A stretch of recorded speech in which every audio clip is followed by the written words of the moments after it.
भारतीय टीम खेल सूची परिवर्तन कला बीसीसीआई बांग्लादेश विपक्ष में बदलिला स्थान। हाँ दर्शक बंधु, भारतीय टीम आगामी घरोई 2024-25 अपडेट शेड्यूल घोषणा कर बीसीसीआई।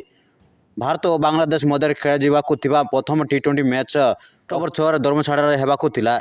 एवं यही मैच गालियर Himachal Pradesh cricket association dressing room upgradation काम चलती जो एभली निष्पत्ति नि किंतु टेस्ट सीरीज तारीख में कौन परिवर्तन करा जाए नहीं। टीम आगामी मास सेप्टेम्बर में बांग्लादेश विपक्ष टेस्ट सीरीज खेल। यही सीरीज आयोजन भारत दुईटी मैच सीरीज प्रथम टेस्ट मैच 19 सेप्टेम्बर चेन्नई में खेल। द्वितीय मैच 27 सेप्टेम्बर कानपुर में खेल। यही सीरीज विश्व टेस्ट चैंपियनशिप अधीन में खेल।